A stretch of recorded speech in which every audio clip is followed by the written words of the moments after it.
Wagonodao, I hope you're good. You're doing great from every corner of the world that you're watching Slip Oka-K from. So recently we have been speaking about maybe a coalition between Deputy President Rigathi Gachagua and the former Vice President of the Republic of Kenya, His Excellency Stephen Kalonzo Musyoka.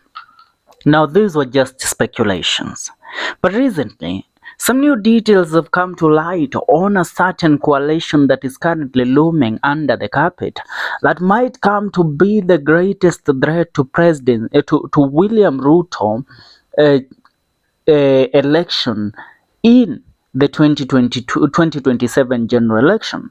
Remembering that Ruto will be seeking the election, his second term as the president of the Republic of Kenya come the year 2027. So recently, a lot of speculations are coming in on what really could happen if Rigathi Gachagua really teams up with Kalonzo Musyoka and other members that did not follow the suit of the broad-based government. Now, while we try to look at this coalition in another dimension, I have come to discover something that the alleged coalition, which has even been confirmed lately, remember on Saturday, while Bwana impeached Deputy President Rigathi Gachagua was in Kirinyaga County, while Dagwanjiro was addressing the nation, while Dagwanjiro, his lawyer or advocate, took the mic to address the people, he revealed that a Kalonzo Gachagua coalition will be the coalition that will take the government come the year 2027. But this has been confirmed by the Kirinyaga women representative Jeremiah, who is allied with Deputy President, the impeached Deputy President Rigathi Gachagua's camp.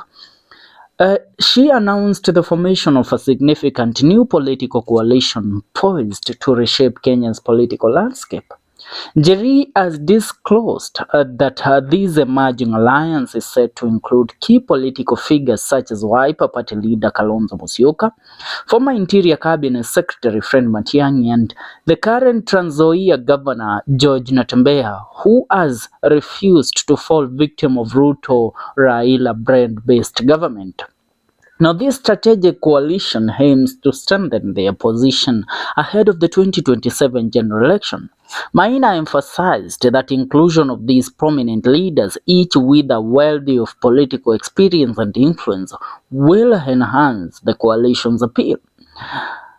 By merging the political power of Rigathi Gachagua's camp with the established reputations of Kalonzo, Matiang'I, and Natembeya, the alliance is expected to form a formidable force capable of uniting diverse voter bases. Now, the coalition seeks to address pressing national issues and bridge regional divides, ultimately promoting a unified division. A unified vision for all Kenyans. With confidence in the coalition's potential, Jerry Maina expressed that with strong support from the public, this alliance is well positioned to secure victory in the 2027 elections. By leveling the strength and trust garnered by these influential leaders, the coalition aims to chart a new course for Kenya's future, fostering inclusive leadership and sustainable development. Now, let's look at it in this manner. Rigathi Gachagua has won a lot of sympathy from the Mount Kenya region. And when I say the Mount Kenya region, I mean the Kikuyu community. Because most of the Meru people are currently backing their son who is in government, that is Kithure Kindiki, together with the Embu people also. But the Kikuyu people believe that Rigathi Gachagua's removal from office as the Deputy President of the Republic of Kenya, that was something that Ruto shouldn't have done. Now, with that in the picture, they believe that they can, if Rigathi Gachagua forms a coalition and declares support for another candidate, then they are going to back that candidate 100%, believing that the candidate will win the election come the year 2027. And that is why even a name of the said coalition has even been formed. It is called the Okoa Kenya Coalition, which will comprise of Rigathi Gachagua, Fred Matiang'I, Mutahi Kagwe, the former cabinet secretary for health in the country also, Kalonzo Musyoka, George Natembea, Eugene Wamalwa, Baba Yao Ferdinand Waititu, and other leaders also who are defectors and sympathizers of Gachagua. One thing that you must understand, they will back Kalonzo Musyoka for president. Once they back up Kalonzo Musyoka for president, the man that will become the deputy president for Kalonzo Musyoka is Fred Matiang'I. Fred Matiang'I becomes Kalonzo's running mate. Other people like Gachagua, because Gachagua cannot be able to hold a position, an elective position, or hold a civil servant office. He will just be the organizer and the face behind the force. You're getting the point? So he will have influence and power because he will be protected by the government that he put into office. The government of Kalonzo Matiang'I ticket.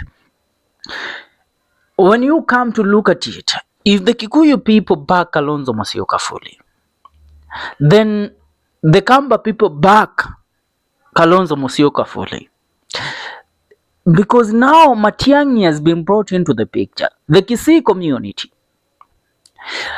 with Eugene Wamalwa in the picture, and Natembea, the Luya people, all of them come together to support. So literally, when you combine Kalonzo and Bwana Gachagua, you combine them with Natembea, Matiang'I, you come up with a very concrete team.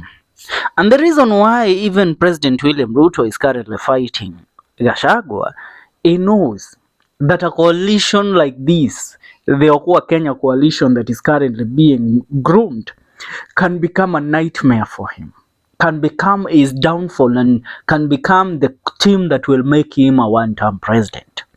Because right now Kenyans have sworn. Hata watu wa nyumbani kwa kina Ruto wamesema sisi hatutaki mzee. So such coalitions that are currently being groomed are coalition that can take down William Ruto. Now, what is the strategic move that Ruto has to pull? That is why you find Gachagua's freedom of expression and freedom of speech is being tamed. It's being curtailed. That is why, like the interview that you were supposed to do at Inoro TV, the interview at Kameme TV became things of national security, and the media stations were contacted and given an order that don't you dare host that man in your television, because once you do that, you will have violated some of the principles of the Media Council of Kenya, and we will be forced even to shut down your TV stations. So those are some of the intimidation that Ruto is coming up with. You saw when Matiang'I left, they know Matiang'I is a threat. Matiang'I is loved, by the way. Matiang'I anapendwa sana.